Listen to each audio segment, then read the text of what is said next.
이사야 34장 16절입니다. 지금 여기 1절부터 15절의 말씀은 무서운 인류 역사에서 일어날 아주 무서운 예수님의 지상 재림에 대해서 또 천년왕국기의 불못에 대해서 경고하고 있는 그 말씀입니다. 이것은 오늘 댁에 돌아가시면 꼭 읽어보십시오. 창조주의 분노가 이 땅 위에 지상에 쏟아지는 겁니다. 그날은 창조주의 분노라 그러면 여러분들은 지옥을 알고 불못을 알죠. 그것은 죽어서 받는 창조주의 분노입니다. 이 땅 위에 쏟아질 겁니다. 민족들에게. 그게 대환란이죠. 그래서 예수님 지상 재림하실 때 이루어질 아마게돈 전쟁으로부터 민족들의 심판, 무서운 경고를 이렇게 하시는 겁니다. 그리고 천년왕국 때에는 불못의 입구가 땅 위에 있어요. 그 던져지는 거예요. 산채로 죄인들이. 그렇게 무서운 경고를 하신 다음에 이제 여기 16절에서 이렇게 말씀하십니다. 지금 16절의 말씀에는 주의 책을 읽으라는 것인데 읽지 않으면 다 놓쳐버려요. 미래가 어떻게 될 것인지를 알지 못하는 겁니다. 그러면 사람이 지 마음대로 살게 됩니다. 그래서 그 15절까지 의미를 조금 새기면서 16절 읽겠습니다. 너희는 주의 책에서 찾아 읽으라. 주의 책은 성경입니다. 여러분들에게는 한글 킹 제임스 성경입니다. 찾아 읽으라. 이것들 중에는 하나도 부족한 것이 없고 하나도 짝이 없는 것이 없으리니 이는 바로 나의 입이 명령하였고 바로 그의 영이 그것들을 모으셨음이라. 부족한 것이 없는 유일한 책입니다. 여기 살아있는 하나님의 말씀입니다. 이것은 명령입니다. 그래서 군사들에게 명령서가 어디 있냐 그러면 영적 군사들의 명령서는 하나님께서 한글 단어로 이렇게 보존하신 한글 킹 제임스 성경이 그의 명령서인 겁니다. 이게 없으면 자기 마음대로 싸우는 겁니다. 뭐라고 할 수도 있겠죠. 이렇게도 싸우고 저렇게도 싸우고. 그런데 전쟁에는 기여하지 못하는 전투입니다. 그것은 기여를 해야죠. 자기의 싸움이. 하나님의 명령입니다. 성령께서 이 단어를 보존하신 겁니다. 이렇게 모아서 한 권의 책으로 여러분에게 주신 것입니다. 이 본문을 가지고 주의 책을 읽으라는 제목으로 말씀을 전하겠습니다. 세상에는 유명한 격언들, 명언들이 많이 있습니다. 여러분 옛날에 수첩 사면 한 켠에 있잖아요. 뭐 누가 말했더라 뭐 이러면서 그 말들이 쫙 이렇게 적혀 있는 것들을 보았을 것입니다. 군대에서 사용하는 수첩도 있습니다. 육군 수첩이라고 합니다. 간부들에게는 매년 이제 나눠줍니다. 그 육군 수첩의 각 페이지마다 똑같은 말이 적혀 있습니다. 그게 뭐냐면 위국 헌신 군인 본분 이렇게 되어 있습니다. 나라가 위태로울 때 군인이 자신의 몸을 바치는 것은 당연한 일입니다. 그리고 오늘이 6.25 전쟁이 일어났던 73주년이 되는 날입니다. 그때 흘리셨던 여러분 선열들의 그 피와 땀과 눈물로 오늘날의 대한민국이 있는 것입니다. 자유 대한민국입니다. 그분들이 없었다면 우리 지금 김일성이 밑에 있는 거예요. 김정은이 밑에. 돼지 농장이잖아요. 돼지 농장. 동물 농장이에요. 거기가. 거기 한 동물로 살아갈 거예요. 짐승처럼. 우리 교회도 6.25에 참전하신 용사분이 계십니다. 우리 김성한 부친이십니다. 오늘은 꼭 손을 잡아주십시오. 감사하다고 말씀하십시오. 우리 부친의 그 젊었을 때 그 헌신이 오늘날의 대한민국을 있게 한 것입니다. 그죠? 위국 헌신 군인 본분. 이 말은 안중근 의사가 사형이 집행되기 10분 전에 마지막으로 자신이 썼던 글입니다. 안 의사의 유묵이라고 합니다. 안 의사는 체포되어 감옥에 있었지만 그를 관리하던 사람과 그를 재판하던 사람까지도 안중근 의사를 죄인으로 함부로 대하지 않았습니다. 존중해 주었습니다. 그래서 먹을 것도 따로 갖다 주고 씻기기도 하고 극진하게 대우했습니다. 왜 그랬을까요? 죄인인데. 왜냐하면 안 의사는 하루라도 책을 읽지 않으면 입안에서 가시가 돋친다는 그가 했던 말대로 열심히 책을 읽었습니다. 그의 지적인 고매함이 적국인 일본 사람들의 마음까지도 움직였던 것입니다. 그래서 안 의사를 존중했습니다. 물론 세상의 좋은 말들이 그리스도인에게는 영적 양식은 되지 않습니다. 육신이나 혼의 영역에서 머물다가 소멸되는 말입니다. 그런데도 교훈이 되는 말들이 많이 있습니다. 구원을 거부하는 마귀의 자식들은 마귀의 입김이 들어간 책들을 선호합니다. 마귀의 사상, 마귀의 가치관, 마귀의 철학과 인문학, 마귀의 종교학, 반성경적인 과학 서적을 읽게 되는 것입니다. 이 산물을 대화란 때 볼 것입니다. 제가 지금 언급했던 이 모든 것들이 하나의 왕국으로 이 땅에 들었을 것입니다. 마귀는 거짓말의 아비이고 속이는 자입니다. 그래서 항상 그럴듯하게 말을 하게 되는 겁니다. 그러나 성경을 아는 그리스도인에게는 그의 말은 강교한 말입니다. 사람들은 이런 책들을 얼마나 열심히 읽고 공부하고 암기하는 줄 모릅니다. 밤을 새워서 공부합니다. 저도 보았어요. 대학교 때 공부하는데 중간고사 기간에 저도 한 일주일은 밤 새워요. 공부했어요. 뭘 저는 한두 시간은 잤어요, 밤에. 옆자리에 있던 여학생이 공부하다가 툭 쓰러졌어요, 쿵 하고. 그러니까 막 다가가서 볼 거 아니에요. 이렇게 뭐 심폐소생술이라도 하려고 막 사람들이 웅성웅성 그러죠. 그러다가 몇 분 후에 일어났어요. 그 여학생이 어떻게 했는지 압니까? 다시 자리에 앉았어요. 다시 공부하고 있더라고요. 이렇게 열심히 공부합니다. 도서관에서도 공부하고 법당에서도 공부하고 수도원에서도 공부하고 각종 사원들에서도 열심히 공부합니다. 우리보다 더 열심히 공부합니다. 그들은 코란을 달달달 외워요. 구약 성경을 달달달 외운다고요. 전통 유대인들은. 군대에서도 무지막지하게 공부시킵니다.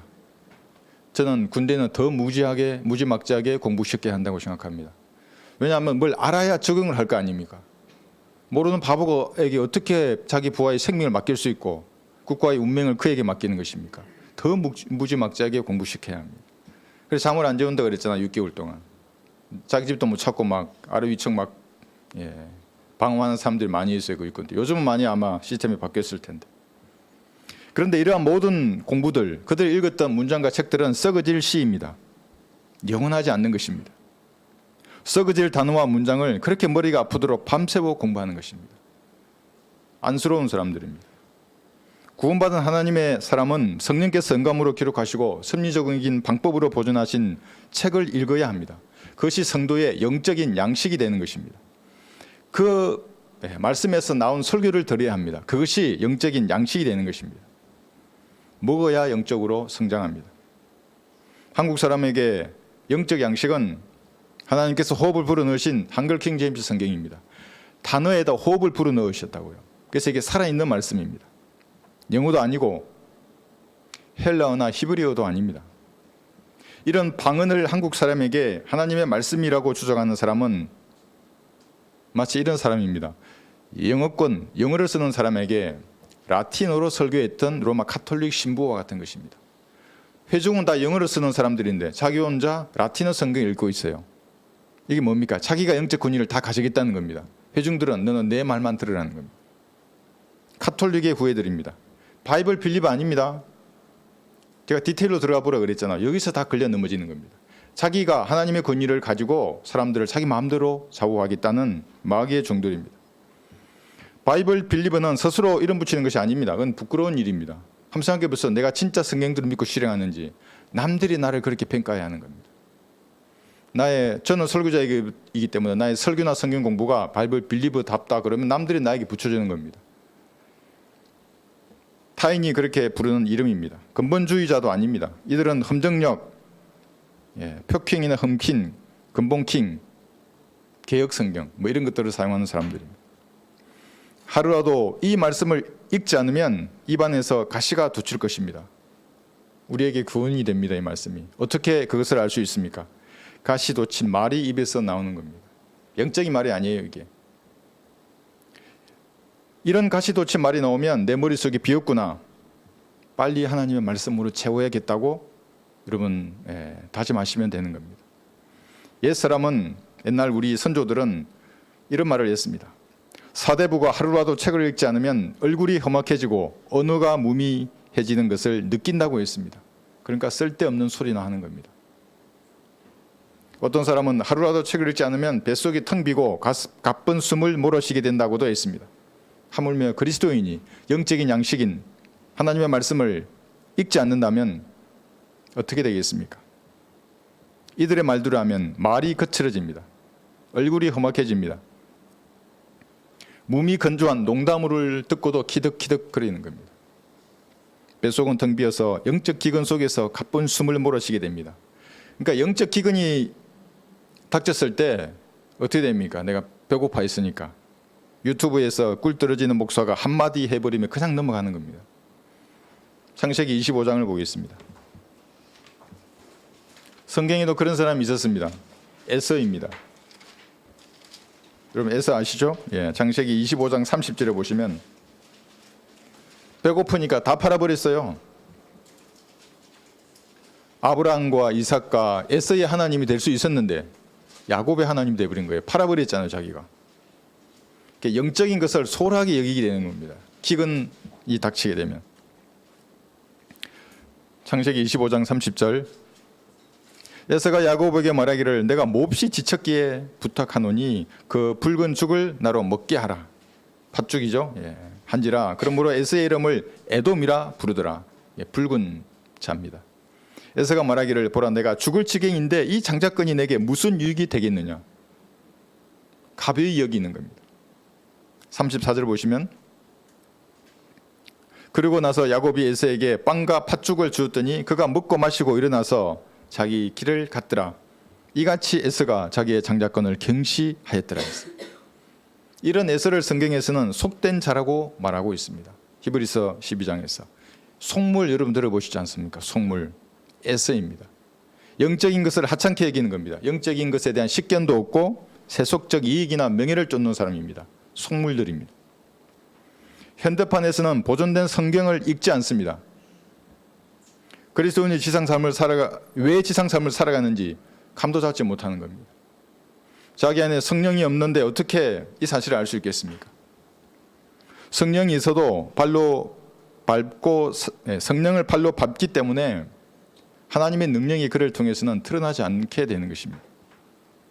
구원받았다는 착각 속에서 세상 지향적인 삶을 살면서 자기 생각과 맞지 않으면 서슴없이 말씀을 버리게 됩니다. 아, 흙이 배고파 죽겠는데 이게 뭐야 이게. 이 성경이 뭐고 이게 뭐야. 목사는 많고 교회도 엄청 많은데 7만 개나 되는데 교회는. 그러므로 여러분이 열심히 하나님의 말씀을 읽어야 합니다. 말씀을 쓰고 말씀을 암기하고 말씀을 묵상해서 영적인 양식을 공급받아야 합니다. 그러면 성령께서 밝은 조명을 비춰 주실 것입니다. 여러분 찬양 중에 든든하니 요동 않겠네 이런 찬양이 있어요. 든든하니 요동 않겠네. 말씀을 먹어서도 그렇지만 말씀 위에 서 있을 때도 그런 겁니다. 든든하니까 요동하지 않는 겁니다. 그렇지 않으면 다 흔들리게 되어 있습니다. 여러분 손에 있는 성경은 썩지 아니할 시입니다. 이 말씀은 현세와 내세에 모두 유익합니다. 세상에 그런 책 보셨습니까? 세상 책들은 현세만 유익하잖아요. 자격증을 따고 합격을 하고. 성경은 현세와 내세에 모두 유익한 책입니다. 여러분 손에 있는 성경은 딴 성경이 아닙니다. 한글 킹 제임스 성경입니다. 하나님께서 단어에 호흡을 불어넣으신 유일한 책입니다. 그렇기 때문에 이런 일이 가능한 것입니다. 말씀을 읽으면 여러분 안에 성령과 하나 된 여러분의 영이 강건해지는 겁니다. 영이 강건해지기 때문에 여러분의 영이 혼에게 말해서 혼을 통제하고 혼이 육신을 자제하고 절제하게 만드는 겁니다. 그렇지 않으면 감정에 그냥 휩쓸려 버려요. 휩쓸리지 말라 그랬잖아요. 그때 여러분의 믿음을 발휘할 가장 좋을 때입니다. 교회 가기 싫을 감정이에요. 지금 환경도 아주 가기 싫을 환경이에요. 그때 믿음을 발휘하는 겁니다. 그 믿음이 어디서 나와요? 말씀을 읽는 데서 나오는 겁니다. 그렇지 않으면 아이고 그냥 편하게 그냥 묻혀버리는 겁니다. 하나님께서 자비를 베풀어 주시기 때문에 그걸 아는 거예요. 그때 믿음을 발휘해야 합니다. 하나님의 호흡으로 인하여 한글 단어가 살아있기 때문에 가능한 일입니다. 죽은 인간의 명언이나 격언은 불가능한 일입니다. 그러나 말씀을 읽는데 게으르면 그 반대가 되는 겁니다. 육신이 혼을 지배하고 혼이 영을 밟아버릴 것입니다. 혼적으로 달관한 사람은 될 수 있어도 성령 충만한 그리스도의 삶을 살 수가 없습니다. 육신적인 기질과 능력, 육신이 원하는 그 소욕이 혼을 주관하고 영적인 생명을 짓밟아 버리는 겁니다. 이런 사람을 성경은 육신적인 사람이라고 말합니다. 고린도전서 3장 1절 보겠습니다.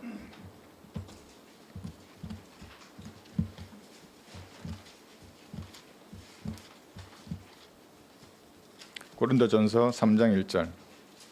성경은 2번 육신적인 사람에 대해서 기록하고 있습니다.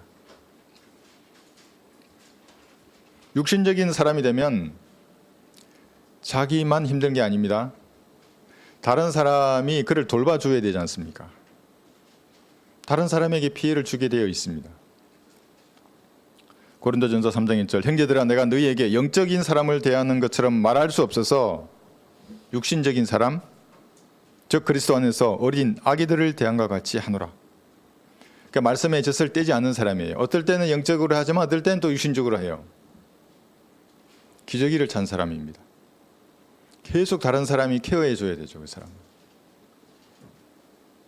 교회를 5년 10년 다녀도 영적인 아기들입니다. 구원받았다가 해도 진리의 지식을 알지 못하는 모든 사람은 영적인 아기들이에요. 얘기해 보시면 알잖아요. 구원의 확신조차도 가지지 못해요. 그런 사람들은. 구원 간증하라면 하지를 못하는 것입니다. 여기 고린도전서 3장 1절 읽으셨죠? 3절 보시면 너희는 여전히 육신적인 사람이라 너희 가운데 시기와 다툼과 분열이 있으니 어찌 너희가 육신적인 사람이 아니며 사람을 따라 행하는 자가 아니리요 했어요. 시기와 다툼과 분열이 교회 내에 있으면 육신을 따라 행하게 되는 것입니다. 그 아기끼리 싸우잖아요. 둘 다 아기니까. 한 사람의 아기가 이렇게 하면 어른이면 그 기저귀 갈아주면 되잖아요. 그럼 안 울어요. 그래서 빨리 성장시켜야죠, 그 사람을. 근데 아기가 있으면 둘 다 기저귀 차고 어떻게 되겠어요, 붙으면. 둘 다 싸우게 되어 있는 겁니다. 목사나 교단, 교제권을 따지면서 줄을 세우는 것은 육신적인 사람의 지능적인 행동입니다. 여러분 따지려면 그가 어떤 성경을 쓰는가를 보면 돼요. 그러면 교리를 비교해 볼 필요도 없습니다. 그가 쓰는 성경이 곧 그 사람이에요. 흠킹, 푸킹, 근본킹, 개혁성경 여러분 다 들어보셨죠? 예, 모두 섞어서 사용하는 사람도 있습니다. 성경대로 은혜의 복음과 진리의 지식을 전하는 것으로 판단해야 합니다. 과연 은혜의 복음을 전하는가? 은혜의 복음을 하도 이제 외치니까 알아요, 이게 뭔지를. 그런데 디테일로 들어가 보면 별자리나 점승수를 말하는 빌라델피아 카페 같은 모임도 있는 겁니다. 마귀적인 모임입니다, 이것은. 근데 그들의 전도지를 이런 보셨잖아요. 소개했잖아요, 이게. 다윗의 별 마귀적인 모임입니다. 누구의 안수를 받고 미국의 어떤 사람이 인정하고 무슨 판권을 가졌다는 것은 육신적인 사람의 전형적인 말들입니다. 그러면 촛대가 옮겨지는 것입니까? 육신적인 사람들입니다. 영어 킹제임스 성경에서 번역되어서 시중에 판매되는 모든 한글 성경에 권위를 두는 사람도 있습니다. 근본킹이나 흠킹이나 표준킹 그런 거 아닙니까? 그리스도 예수 안에서 무슨 나온 그런 성경들. 이것이 가장 악랄한 마귀의 작품입니다. 왜 그랬습니까? 폭탄주가 가장 독한 겁니다. 술 중에서. 그래서 성경에도 섞어 먹지 말라 그랬어요. 영적인 것도 마찬가지입니다. 성경을 다 섞어 놓고 그 중에 하나를 딱 고르는 겁니다. 이 사람에게 요걸 이렇게 말하고 저 사람은 저렇게 말하고 자기 생각에 따라서 성경을 다 섞어서 자기만의 하나님을 만들어내는 사람들입니다. 가장 악랄한 마귀의 종입니다. 이 사람이 사실은 진짜 나는 신이다. 이런 프로그램 아시죠? 예, 정명석 제이미스에 대해서 말했던 그 프로그램의 주인공이 이 사람입니다. 정명석이 아니에요. 그 사람 아주 하수예요. 정명석이는. 성경을 다 섞어놓고 하나님의 권위를 탈취한 이 사람이 진짜 나는 신이다의 주인공입니다. 세상에서도 지적인 사람은 독수의 유익, 책 읽는다는 것에 대해서 이것이 얼마나 좋은 것인지를 잘 알고 있습니다. 독서광이라고 합니다. 누가요? 르크만 목사님이 그러셨습니다. 그래서 이 성경을 컴퓨터도 없는 그때에 구절과 구절을 비교할 수 있는 이런 주석서를 만들어내신 것입니다. 진짜 취미가 독서입니다. 그냥 쓰잖아요. 동그라미 하나 이렇게 하는 게 아니라고. 진짜로 책 읽는 것이 취미였습니다.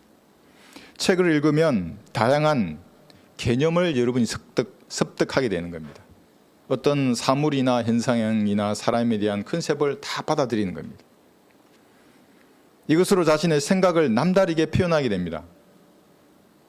책을 읽었기 때문에 참신하다, 창의적이다, 생각이 톡톡 쏜다. 다 어디서 나왔겠습니까? 책을 읽으니까 그런 생각을 말로 표현하게 되는 겁니다. 개념이 입으로 이렇게 표현되는 것은 책을 읽은 덕분입니다. 책 읽은 사람은 다양한 개념을 가지고 자신의 생각을 언어로 표현하게 됩니다. 그래서 그런 사람들하고 얘기하면 대화가 즐겁습니다. 마르지 않는 셈입니다. 반대로 책 읽지 않는 사람은 개념이 없기 때문에 생각도 없습니다. 본래부터 생각이 없는 게 아니라 책을 읽지 않았기 때문에 개념이 형성되어 있지 않은 것입니다. 그럼 그 사람에게 뭐가 있는 겁니까? 백침이라는 게 있습니다. 물론 이것도 아름다울 때가 있습니다. 책을 읽으면 기존 개념을 자신이 재개념화시키는 겁니다. 그러면 독창적인 개념을 가지게 되는 겁니다. 그러니까 똑같은 책을 읽어도 개념화된 것은 서로 다릅니다. 얘기해 보면 압니다. 그래서 책을 읽으라는 것입니다. 똑같은 책으로 진리의 지식을 공부했지만 사람마다 설명할 때는 다르지 않습니까? 설교도 다르고 성경 공부도 다릅니다. 한쪽은 성령께서 일깨워 주셨기 때문에 자기 생각 가운데 녹아납니다. 그러니까 진리의 지식이 그에게 재개념화되는 것입니다. 성령께서 가르쳐 줘야만 되는 겁니다. 이것은. 이런 강의는 유익하고 재미가 있습니다. 다른 쪽은 책에 있는 내용을 그대로 전하게 됩니다. 재개념화되지가 않은 겁니다. 형식만 거창하기 때문에 항상 썸네일만 보기 좋습니다. 그래서 제가 썸네일을 따라가려고 열심히 노력합니다. 저는 썸네일은 참 좋아서 들어왔는데 제 강의가 형편없으면 얼마나 부끄러워요. 책을 읽으면 제일 먼저 여러분의 어휘력이 향상되는 겁니다. 여러분의 생각을 표현할 수많은 옷장을 가지는 것입니다. 그러니까 사계절에 따라서 옷장을 골라서 그 안에 옷을 입으면 되는 겁니다. 옷장이 없으면 말을 못합니다. 같은 말을 반복하는 겁니다. 그래 안 되면 이제 짜증내고 화를 내게 됩니다.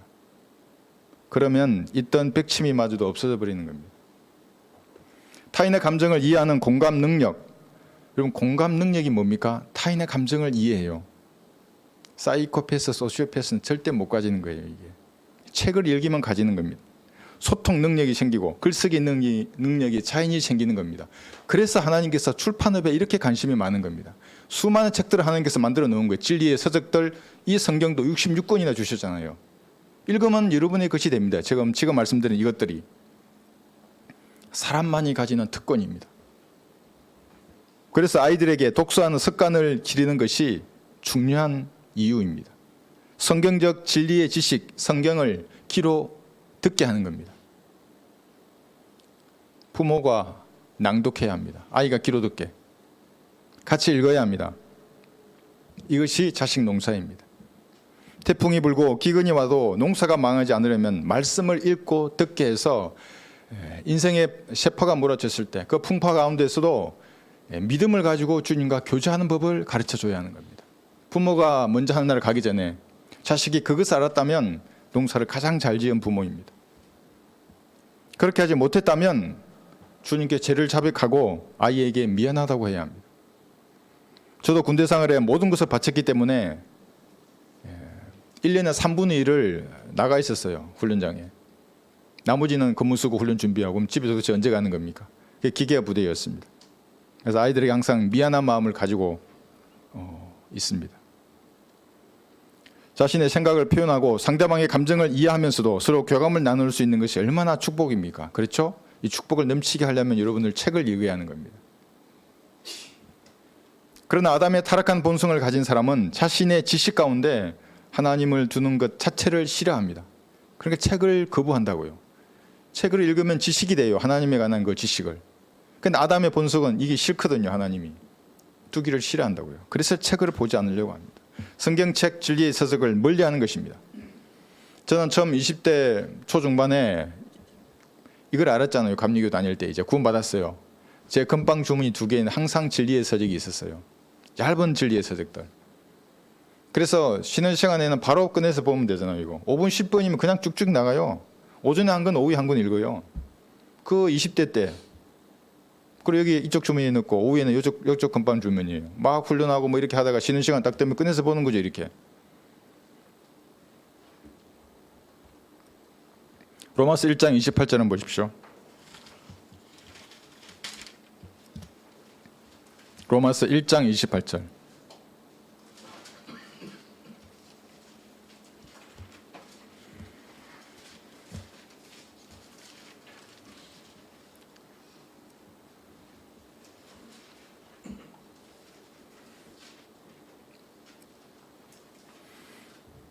네, 찾으셨죠?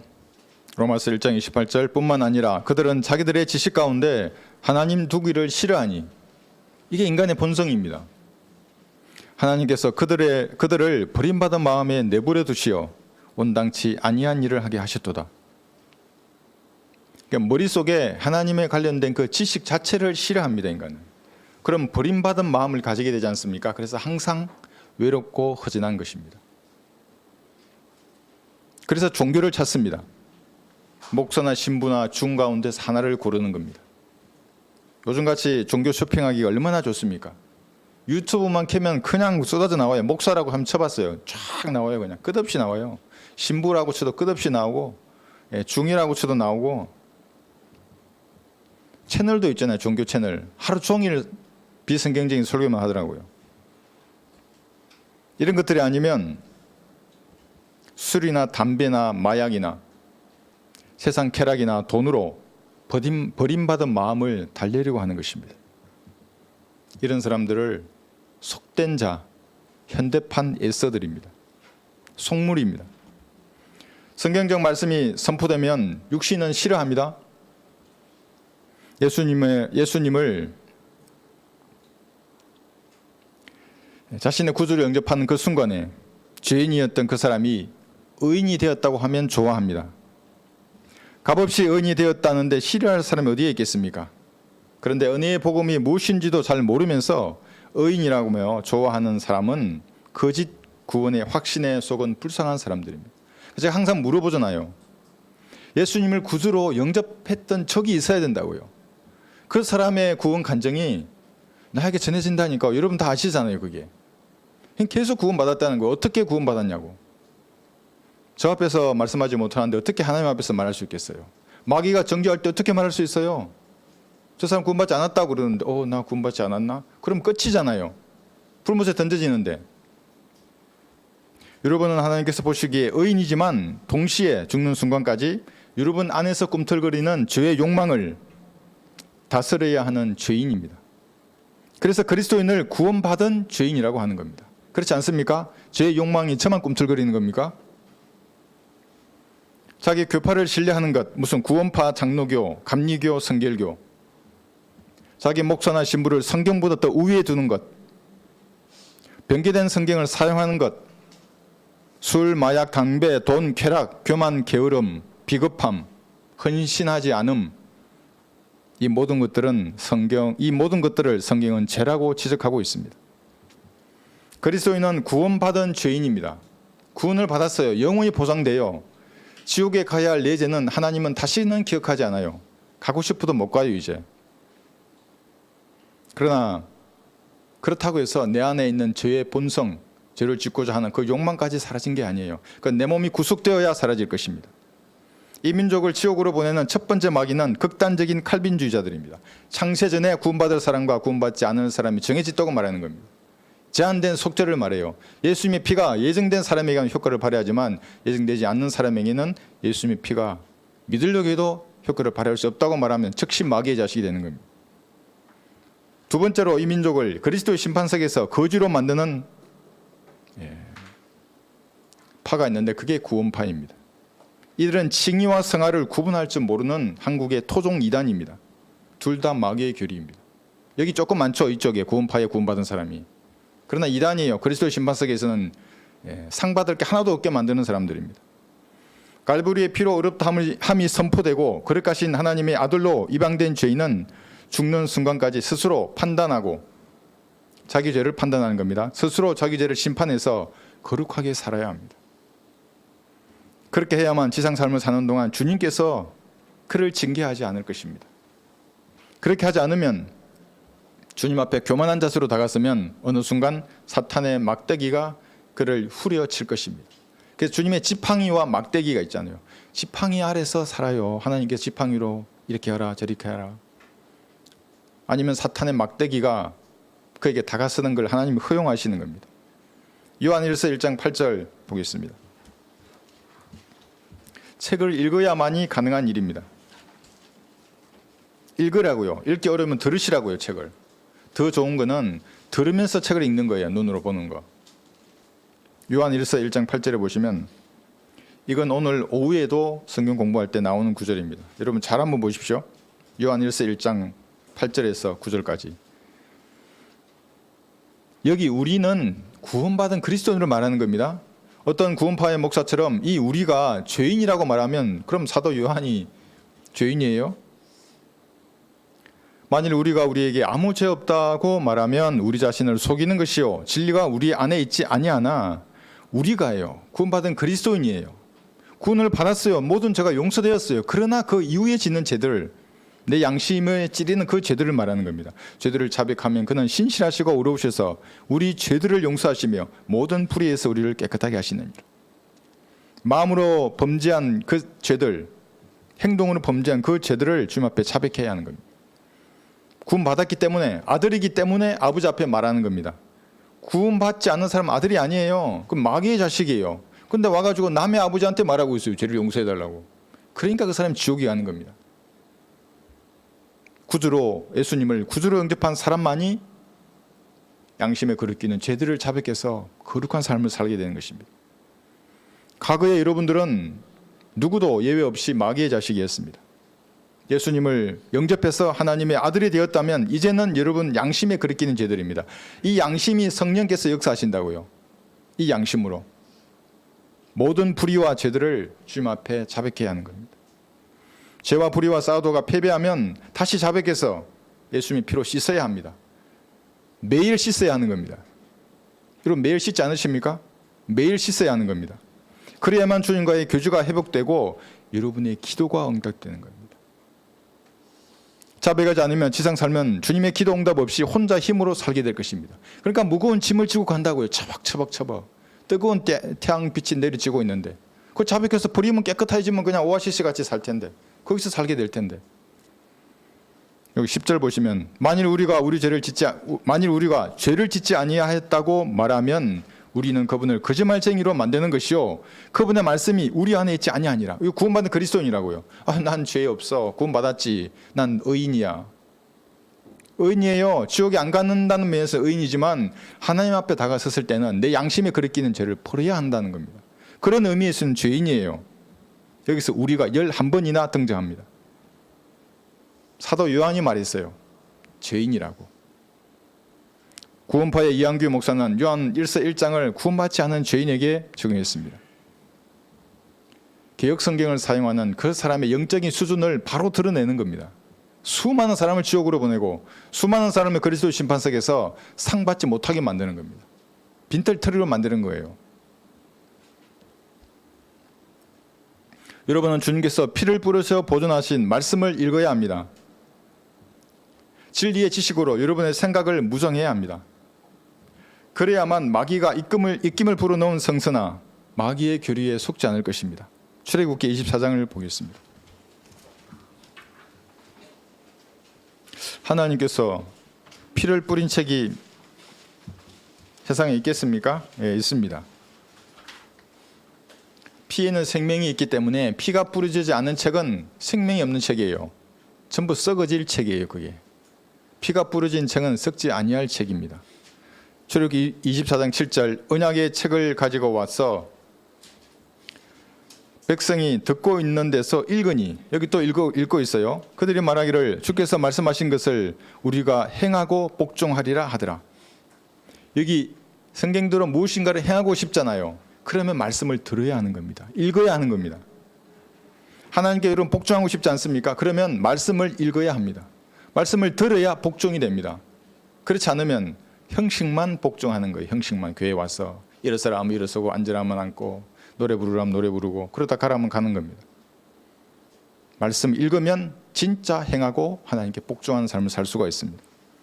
8절 보시면 모세가 피를 떠서 백성에게 뿌리고 말하기를 언약의 피를 보라. 이는 주께서 이 모든 말씀에 관하여 너희와 맺으신 언약이라 하더라. 이 이스라엘 백성이잖아요. 짐승의 피가 뿌려졌습니다. 구원받은 여러분들은 누구의 피가 뿌려졌습니까? 예수님의 피가 뿌려진 것입니다. 그래서 기도할 때에 예수님의 피 뿌림으로 구원받은 성도들과 함께 예배드리게 해주셔서 감사합니다고 말하는 겁니다. 흠도 없고 점도 없는 어린 양 같은 그리스도의 피가 여러분에게 뿌려졌기 때문에 지옥에 가야 할 마귀의 자식이 하나님의 자녀로 이방이 된 것입니다. 언제 뿌려졌어요? 나는 피도 안 뿌리던데 뭐 붉은색이 언제 나한테 왔는가? 여러분이 예수님의 피를 신뢰하고 예수님을 구주로 영접하는 그 순간에 피가 뿌려졌다고요. 그러니까 여러분과 하나님은 안다고요, 그것이.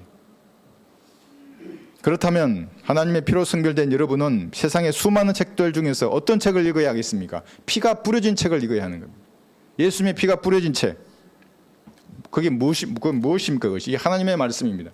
한글 킹 제임스 성경입니다. 다른 것을 들이대는 것은 마귀의 자식들입니다, 전부. 그것이 하나님의 책이면 그 열매를 보세요, 여러분들이. 은혜의 복음 어떻게 전하는지를 보면 되는 것입니다. 히브리서 여기 9장 19절에 보시면 지금 이 장면을 히브리서에서는 책에도 피가 뿌려졌다고 말하고 있습니다. 히브리서 9장 19절입니다.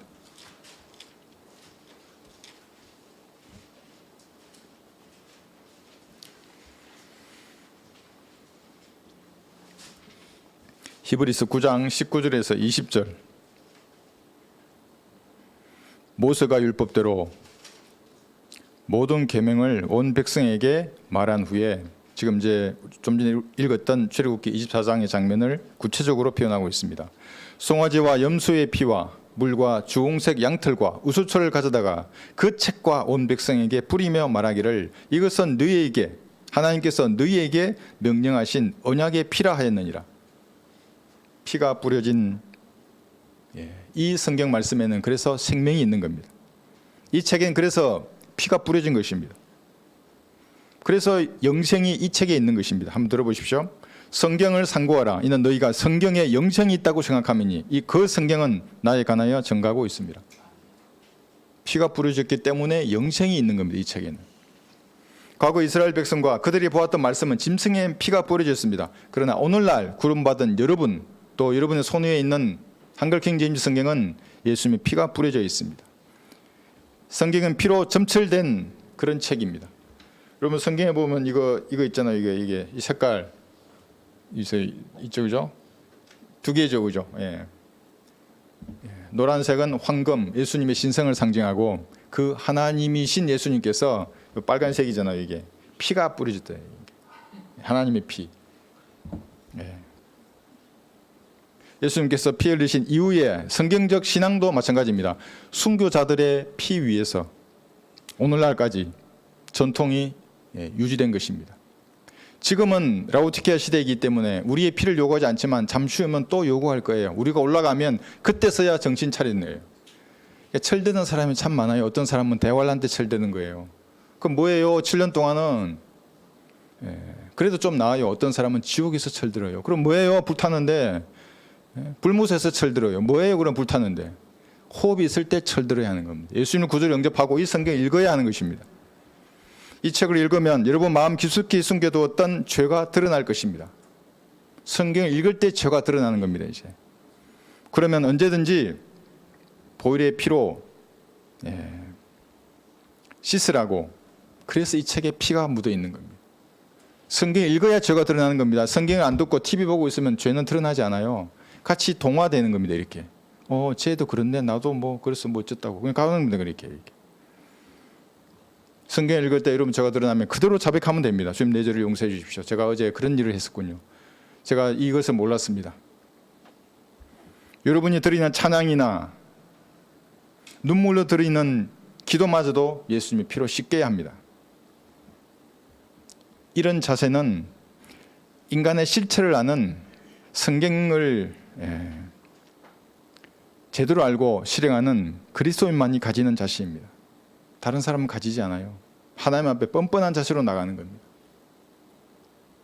구원파는 불가능합니다. 그래서 의인의 자세로 나가는 게 아니라 하나님 앞에서는 예수님의 피로 나를 구원해 주셨잖아요. 그럼 예수님의 피를 근거로 나가서 내 양심에 그리끼는 것들부터 우선 살펴야 하는 겁니다.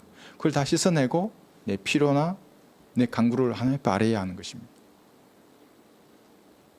그렇게 하기 원하시면 이 언약의 책을 읽어야 합니다.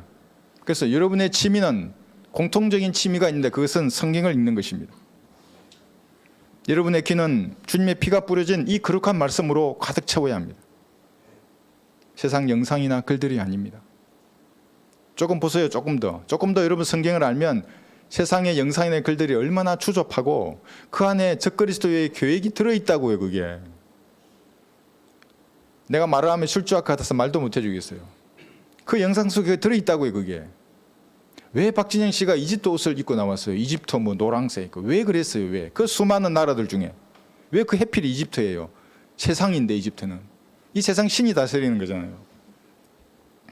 자기가 섬기는 신이 누군지를 그대로 말해주는 겁니다. 물론 구원받을 수 있어요. 그 말 듣고도 로마 가톨릭에 계시는 분도 구원받는 분도 그럴 수 있는 거예요. 느헤미야 8장 여기 3절을 보겠습니다.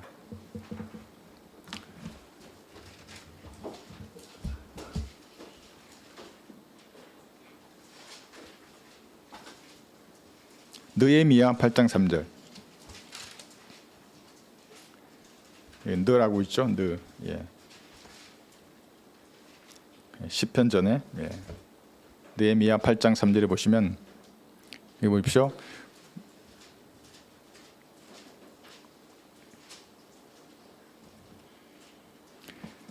좀 경배를 한다는 것에 대한 여러 가지 이런 그 절차가 있는데 그 중에 하나가 말씀을 읽는 겁니다. 물문 앞에 있는 거리에서 아침부터 정오까지 남자와 여자와 알아들을 수 있는 자들 앞에 서 읽으니, 앞에서 읽으니 말이에요. 자들 앞에서 읽으니 모든 백성의 귀가 율법책을 경청하더라요.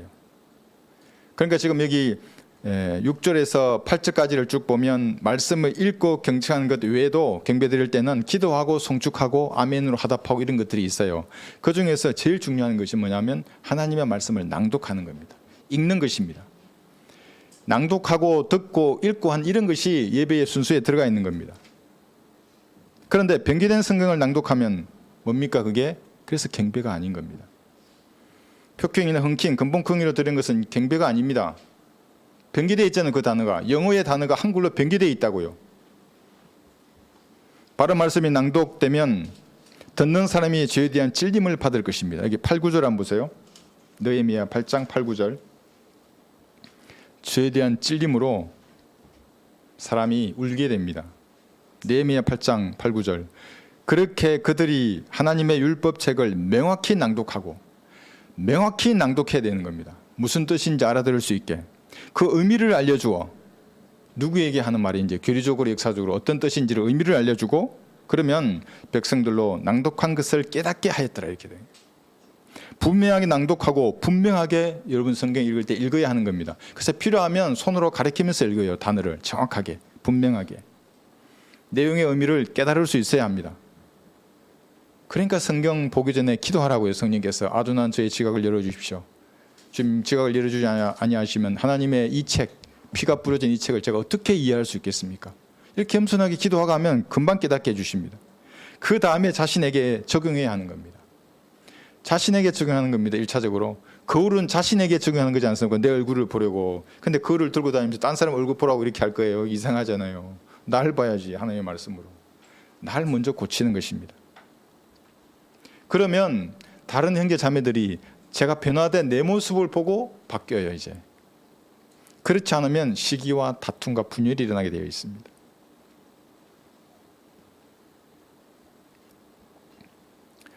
구원받기 전이나 구원받은 후나 변화되지 않는 고집스러운 죄들이 얼마나 추억한지 말씀이 드러낼 것입니다. 내가 거룩하니 너희도 거룩하라고 말했지 않습니까? 그 하나님의 거룩함을 아는 성도라면 이제 아는 겁니다. 내 자신을. 죄인의 가슴은 무너질 것입니다. 여기 9절 보시면 틸사다인 느헤미야와 제사장이자 서기관인 에스라와 백성을 가르치는 레위인들이 모든 백성에게 말하기를 오늘은 주 너희 하나님께 거룩한 날이니 슬퍼하지 말며 울지도 말라 하였으니 이는 모든 백성이 율법의 말씀을 듣고 울었기 때문이라. 그 말씀이 죄인의 가슴을 무너뜨린다고요. 내가 죄를 지었구나. 구원받았어요. 그 이후에도 죄를 짓는다고요. 술 마시고 담배 피고 마약하고 이건 드러난 것들이죠. 그 밑에 있는 죄들 보세요. 마음속의 생각들, 상상들, 의도와 동기들 하나님 다 아신다고요. 내 양심을 찌르면 그걸 말하고 버려야 하는 것입니다. 바로 말씀을 읽으면 감추어진 죄의 실체가 드러나서 슬퍼하게 됩니다. 내가 이 썩어질 세상 것을 구하며 살았구나. 이번 주에도 내가 전도지 한 장을 돌리지 못했구나. 양심에 찌르면 잡아가서요. 안 찌르면 그 놔둬요. 아직은 하나님 그 건드리지 않는 부분이니까. 찌르면 말하는 겁니다. 내가 비겁했구나. 예수님은 나를 위해서 용감한 군인처럼 갈보리 십자가로 향해서 걸어가셨는데 나는 비겁했구나. 나는 나를 위해 살고 있구나. 이걸 양심에 찔리면 그때 자백하는 겁니다. 그럼 영적으로 성장해요, 한 단계. 그전에는 강제로 말해줘봐야 소용이 없어요. 아무리 말해도 못 알아들어요.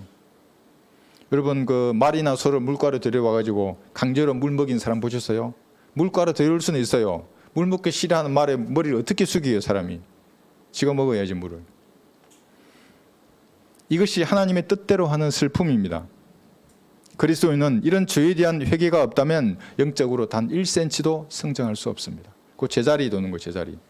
계속 제자리예요. 1년 지나도 2년 지나도 3년 지나도 기저귀를 해결하지 못하는 겁니다. 이런 영적인 성장은 말씀을 읽는 것에서 시작됩니다. 종교적인 성량으로는 불가능합니다. 인간의 지력으로도 불가능합니다. 그래서 주님께서는 여러분들에게 말씀을 읽으라고 권면하시는 겁니다. 이사야 29장 11절 보겠습니다. 이사야 29장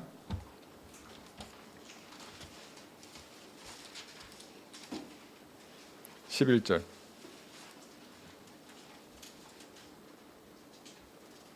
곳곳에서 하나님께서는 독서의 유익을 누구보다도 잘 아시는 하나님이세요. 그러니까 딴 책 말고 내가 피를 뿌린 살아있는 책을 읽으라 읽으라 계속 말하고 있어요. 유식한 자에게도 말하고 무식한 자에게도 말하고. 이사야 29장 11절. 모든 황상은 너희에게 마치 봉인된 책의 말과 같이 되었으니 사람들이 그것을 유식한 자에게 건네주며 말하기를 청컨대 이것을 읽으라 하나 그가 말하기를 봉인되어 있으니 읽을 수 없노라 하며. 이 유식한 자들이 누구예요?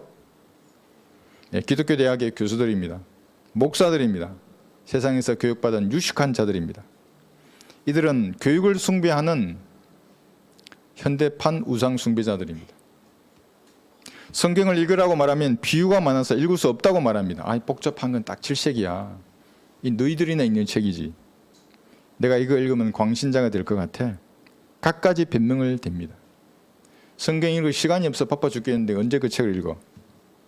시간이 없어도 밥은 드시지 않습니까? 그렇죠? 예. 군대 아무리 바빠도 밥은 먹어요. 훈련이 아무리 바쁘고 많아도 먹는 것에 좀 종류가 바뀔 뿐이지. 그러니까 이제 이거 보면 훈련 간다는 걸 알아요. 주먹밥 시식회를 해요. 그럼 이제 일주일간 주먹밥만 먹겠구나 이 생각하면 돼요. 뭐 깨소금 넣고 참기름 넣고 김치 넣고 오만 가지를 다 넣어요. 주먹밥. 맛있어 보이잖아요. 이제 한 이틀 먹으면 이제. 그래서 훈련을 하다가도 밥 먹을 시간 되면 밥 먹게 하는 거예요. 이게. 그렇듯이 성경을 읽어야 합니다. 여러분 식사하실 때 꼭 생각하세요. 오늘 성경 몇 장 읽었지? 안 읽었네? 그럼 식사 끝나고 한 장 읽는 겁니다. 보존된 성경을 읽지 않고 유식한 자들은 읽지는 않고 그들은 또 다른 한글 성경을 번역해서 하나님의 권위에 도전하는 사람도 있습니다. 왜 그래요? 유식하다고 생각하니까. 내가 하나님의 말씀을 내 마음대로 고칠 수 있으니까. 생각해 보세요. 자기가 창조주와 같이 되고자 하는 거예요. 마귀의 교만이잖아요, 이게. 읽으라 그랬는데 읽지는 않고 고치고 있어요, 이렇게. 이런 죄가 차면 그런 자들을 하나님께서는 은밀한 곳에 종기나 부스럼으로 치시는 겁니다. 전 얘기 들어서 알아요. 험정역을 번역한 사람. 12절을 보시면 또 그 책을 무식한 자에게 건네주며 말하기를 청컨대 이것을 읽으라 하나 그가 말하기를 나는 무식하다느니라. 유식하나 무식하나 그러니까 상관이 없는 겁니다. 안 읽어요, 사람들이 책을. 구원받고 겸손한 자세로 하나님께서 보존해 주신 이 성경을 읽으면 되는 겁니다. 그러면 성령께서 세상에 주지 못하는 지혜와 용기와 힘을 주시게 되어 있습니다. 영을 받아요. 그 영의 능력이 여러분을 통해서 드러나는 것입니다. 지금까지 어디에서 어떤 상태로 있었던지 아무런 상관이 없습니다. 다만 여러분들은 이 성경을 펴서 읽으면 되는 겁니다. 죄가 많으면 눈같이 씻겨져요. 성경을 읽으면. 죄가 드러나니까 주님 앞에 얘기하면 되는 거예요. 즉시 씻겨지는 겁니다. 모든 문제를 해결할 그 실마리가 보이는 겁니다. 그 잡아서 또 빼면 되잖아요. 이렇게. 성경을 안 읽으면 이 실마리가 보이지 않아요. 더 엉클해요. 막. 나중에 버리잖아요. 이거를 실타래를. 성경을 읽으면 그냥 가져와서 실마리 딱 보이면 여기가 실마리네. 풀면 쫙 풀리게 되어 있는 겁니다. 여러분의 생각과 마음에 있는 견고한 마귀들의 유세가 하나씩 파괴될 것입니다. 그때서야 진리가 주는 참된 자유함을 맛볼 것입니다. 말씀을 읽는 것입니다. 말씀을 듣고 경청하고 공부하는 것에 달려 있습니다. 그러면 어떻게 되겠습니까? 하나님이 여러분 개인에게 주신 그 직분을 수행할 수 있는 겁니다. 제가 여러분에게 직분 주는 거 아니에요. 제가 여러분에게 성경에도 없는 권사를 주고 뭐 직분을 주고 그거 아니에요. 하나님께서 여러분에게 직분을 주시는 겁니다. 그냥 열심히 공부하는 것은 개념이 없는 것입니다. 열심히 공부하잖아요. 개념 없는 사람이에요. 똑바로 공부해야 합니다. 공부 잘하는 사람이 공부법을 보세요. 아주 똑바르게 공부해요. 성경은 어떻게 공부해야 되겠습니까? 올바로 나누어서 공부하는 겁니다. 세대별로. 그렇지 않으면 또 실타래 주놓으면 더 엉망으로 만들어요. 그래 말해보면 엉망이잖아요. 사람들이. 안 풀린 사람이에요. 그 사람은. 공부를 못하는 사람입니다. 군대에서 야전의 환경은 아주 척박한 것입니다. 한번 생각해 보세요. 전쟁이라는 상황이 얼마나 다양한 상황들이 복합적으로 배어 있겠습니까? 아군도 배나지만 적군도 배나잖아요. 고성된 건 아무것도 없어요. 빨리 뭔가를 판단하고 결정해서 대응을 해야 되는데 가장 무서운 적은 개념 없는 장교입니다. 컨셉이 없어요. 책을 안 읽으니까. 그러니까 계획만을 고집하고 원리 원칙만을 고집하게 되는 겁니다. 다 죽어요. 자기도 죽어요. 부대도 죽고. 그런 사람의 부대를 지으면 조국도 끝나는 거예요. 이 민족도. 그래서 제가 서두에 더 강력하게 무지막지하게 공부를 시켜야 한다는 군의 간부들은. 신약에서도 읽으라고 말씀하고 있습니다. 골로새서 4장 16절. 여기 지금 읽으라고 3번을 말하고 있습니다. 이 편지를 너희 가운데서 읽고 나면 라오디카인들의 교회에서도 읽게 하고 또 라오디카에서 온 편지를 너희도 읽으라 그랬어요. 3번 말하고 있습니다. 읽으라고. 읽고 읽게 하고 읽으십시오. 아이들과 모였다면 5분도 좋고 10분도 좋습니다. 성경을 펴서 같이 읽으십시오. 귀에 하나님의 말씀을 들리게 하는 겁니다. 그러면 내 입으로 말도 하게 하고 머리로 읽기도 하고. 잘 모르면 체크하고 그냥 치면 됩니다. 감당할 분량이 되면 그때 성령께서 여러분에게 가르쳐 주실 것입니다. 제가 아무리 얘기해도 안 된다고요. 어떤 개념은. 서로 시간 낭비예요. 그걸 체크해 두시면 돼요. 나중에 다 알게 돼요. 17절 보시면 내가 주 안에서 받은 직분을 수행하여, 지금 평신도라고 말하는 형제에게 말하는 거예요. 그것을 수행하라. 고 아키포에게 말하라 그랬잖아요. 하나님이 주신다고요. 그러니까 여러분 모두가 왕같은 제사장입니다. 하나님이 주신 직분이 다 가지고 있어요. 보이지 않지만. 첫 번째가 복음 전도자잖아요. 그렇죠? 그리고 받은 은사에 따라서 다양하게 지역교회를 섬기는 것입니다. 직분은 성직자와 평신도의 구분이 없습니다. 여러분도 주님께서 주신 은사에 따라서 아키포와 같은 그런 직분을 가지고 있습니다. 받은 은사에 따라 다른 것입니다. 하나님께서 주신 직분을 수행할 수 있는 유일한 방법은 성경을 읽는 것입니다. 다만 이 책을 읽는 것입니다. 그러면 여러분에게 맡겨주신 그 고귀한 직분을 수행할 수 있을 것입니다. 이것이 그리스도의 심판석에서 상을 받는 것입니다. 줬는데 준 줄도 모르고 놔두면 어떻게 하겠습니까? 그리스도의 심판석에서. 줬는데 분명히 재는 거로 그걸 은사로 발전시켜야지. 더더욱 발전시키고 발전시켜야죠. 그런데 준 줄도 몰라요. 엉뚱한 걸 갖고 놀다가 왔으니 그거 어떻게 알겠어요? 신명기 17장 보겠습니다.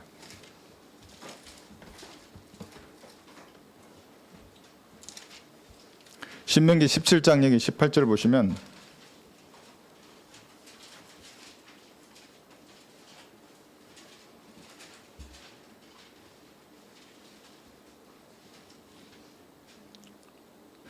그가 자신의 왕국의 보좌에 앉으면 그는 레위인 제사장들 앞에 있는 책에서 이 율법서 한 권을 베껴 이렇게 말했어요.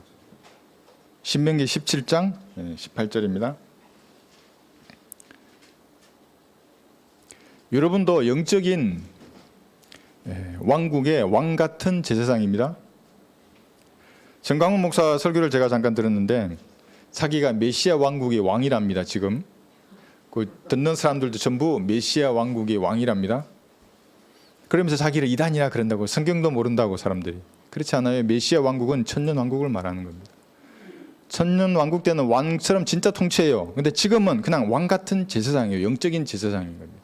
영적인 제물을 드린다고요. 잘 모르더라고요. 그 사람들이. 19절 한번 보십시오. 그와 함께 두고 평생 동안 그것을 읽어서 그가 주 그의 하나님을 두려워함을 배우게 하고 이 율법의 모든 말씀들과 이러한 규례들을 지켜 그것들을 행하게 할지니라 했어요.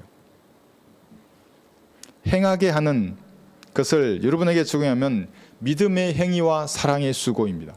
그래서 성경을 읽으면 믿음의 행위를 하게 되고 사랑의 수고를 하게 됩니다. 읽지 않으면 못해요. 믿음의 행위도 없고 사랑의 수고도 없어요.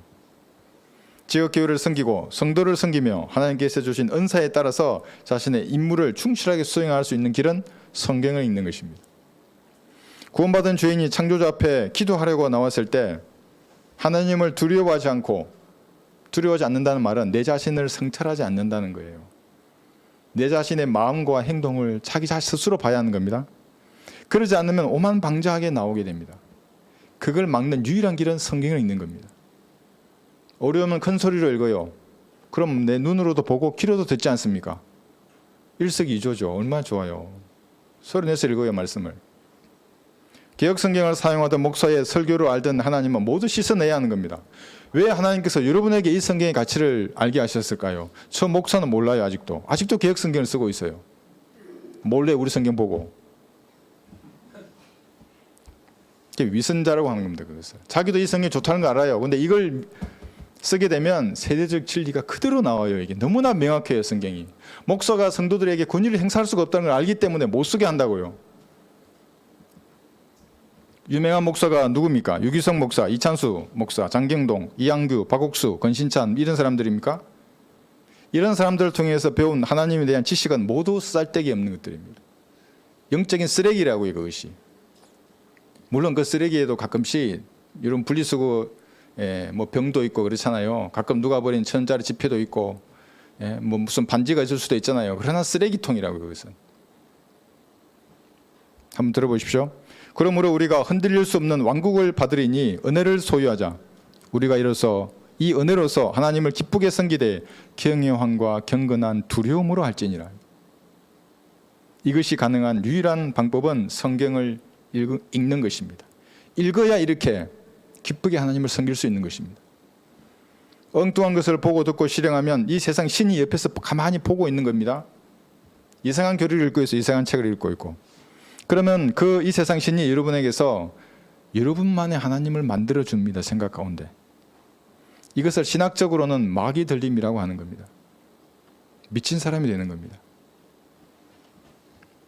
여기 17장 펴셨죠? 20절을 보시면 그리하여 그의 마음이 자기 형제들보다 높아지지 아니하고 그가 그 계명에서 오른편이나 왼편으로 돌이키지 아니하면 종국에는 이스라엘 가운데서 그와 그의 자손이 그 왕국에서 자기 날들을 늘리게 되리라 그랬어요. 높아지지 아니해요.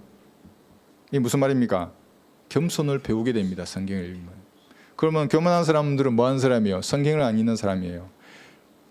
겸손을 원한다면 성경의 분명한 말씀을 읽어서 자신에게 적용하면 되는 것입니다. 거울은 자신을 비추는 것입니다. 타인을 비추는 게 아닙니다. 여러분 자신의 얼굴에서 먼저 지지로한 것을 제거하는 것입니다. 여러분은 주의 책을 찾아서 읽어야 합니다. 시간이 가용하다면 어디서나 펴서 보는 겁니다. 겁내지 말고 이 성경평을 펴는 것을 두려워하지 마세요. 다 세상 안 믿는 구원받지 않는 사람이에요. 내가 펴야 돼요. 이게. 펴서 읽는 거예요. 이렇게. 식당에서 기도할 때 기도하는 거예요. 그러니까. 얼마나 좋아요. 누군가는 저 이상하다 하면 볼 거 아니에요. 이번에도 우리 민서병제랑 점심에 식사를 하는데 기도하니까 누군가 나가면서 할아버지 한 분이 뭐 하나님에 대해서 얘기해 뭐라 하면서 가더라고요. 기도하는 겁니다. 이렇게. 성경에 있는 것입니다. 그러면 세상에 고정된 여러분의 시선이 잠시 후면 일어날 미래의 역사를 바라보게 될 것입니다. 여기만 바라보고 있죠. 이 땅만. 미래를 바라보게 되어 있습니다. 마태복음 21장 42절 예수께서 그들에게 말씀하시기를 너희는 성경에서 건축자들이 버린 돌이 모퉁이의 머릿돌이 되었도다는 이는 주께서 하신 일이라 우리 눈이 기이하도다 하신 말씀을 읽어보지 못하였느냐. 지금 이건 시편 118편의 말씀을 그들에게 말하면서 너 이거 안 읽어봤냐 이렇게 물으시는 겁니다. 피라미드의 정상이에요. 그 우주잖아요. 우주의 정상. 피라미드의 정상은 모퉁이 돌이고 동시에 머릿돌이에요. 이게. 이 머릿돌이고 모퉁이 돌이신 예수님을 산돌이라고 하는 겁니다. 언젠가 이 땅에 내려오실 거예요. 지상 재림하시면 어떻게 됩니까? 산산이 부수는 겁니다. 이것이 우리가 이사야 34장 1절에서 15절까지 그 말씀입니다. 성경을 읽어야만이 미래의 역사가 이렇게 될 것인지를 아는 거예요. 그래서 적그리스도가 우리에게 주는 괴상한 그 비전이 이게 거짓이구나를 알게 돼요. 그렇지 않으면 이거 따라간다니까요. 여러분이 마음이 있는 그곳입니다. 여러분의 보물이 있고 여러분을 사랑하시는 예수님도 그곳에 있습니다. 왜 구원받고도 육신적인 욕망에 사로잡혀서 기호식품 하나를 버리지 못하는 것입니까? 그것은 그 사람의 시선이 땅에 고정되어 있기 때문에 그렇습니다. 자기 육신의 만족을 위하고 육신의 번식과 육신의 보존이 그 사람에게는 최우선입니다. 다 썩어질 죄들입니다. 이것이. 여러분, 이 육신의 만족, 번식, 보존은 짐승이 사는 것과 똑같습니다. 짐승을 보세요. 똑같아요. 이것이. 그리스도인들은 이런 동기와 충동에 의해서 사는 사람이 아니라 이것을 초월하는 사람입니다. 세 구절만 찾고 설교를 마치겠습니다. 고전 15장 31절입니다.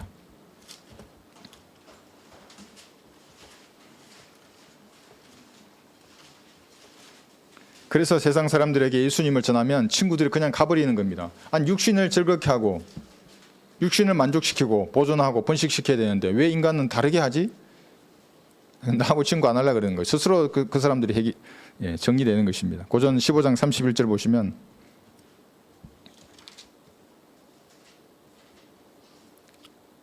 내가 그리스도 예수 우리 주 안에서 지니고 있는 너희의 자랑으로서 단언하노니 나는 매일 죽노라. 매일 죽노라 했어요. 이게 옛 사람은 매일 죽은 것으로 여기는 것입니다. 그리스도인이라면 죽은 사람이 왜 세상 사람들이 즐기는 뭐 주색 잡기 이런 거에 왜 빠지게 있겠어요? 지가 살았다고 생각하기 때문에 그런 겁니다. 육신의 만족을 위해 사는 사람들. 그러니까 짐승과 똑같다고요. 그런 사람들은. 그리스도인의 목적은 육신의 번식이나 보존, 만족이 아닙니다. 짐승과 달라야 하는 것입니다. 어디서 이것이 가능하겠습니까? 성경을 읽을 때에만 이런 원초적인 본능을 뛰어넘을 수 있는 겁니다. 그렇지 못하면 본능의 노예로 사는 것입니다. 똑같아요. 짐승들하고. 짐승도 얼마나 모성애가 있는지 모릅니다. 자기 새끼를 빼앗겼어요. 이제 그 유튜브 영상에다가 찍어가지고 어미개한테 보여줬어요. 알아봐요. 어미개가. 그래 와가지고 핥아요. 자기 새끼인 줄 알고. 뒤로도 보는 거야. 그 뒤에는 없잖아요. 그렇게 모성애에 있어요. 열심히 자기 새끼를 부양하고 산다고요. 그렇게.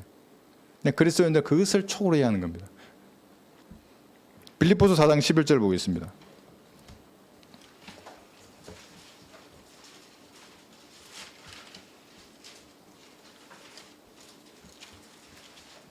빌립보서 4장 11절에 보시면 내가 궁핍함으로 말하는 것이 아니니 이는 내가 어떤 처지에도 스스로 만족하는 법을 배웠기 때문이라. 그리스도인도 하나님께서 허락하시는 환경에서 스스로 만족하는 법을 배워야 합니다. 어떻게? 성경을 읽을 때야만이 가능한 일입니다. 그러면 여러분이 변화되는 것입니다. 스스로 만족하는 법을 배웁니다.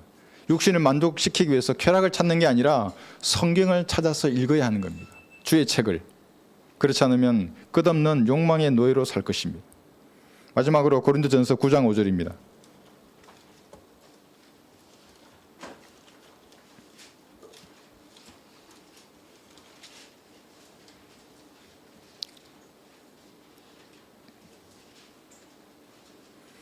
고린도전서 9장 5절.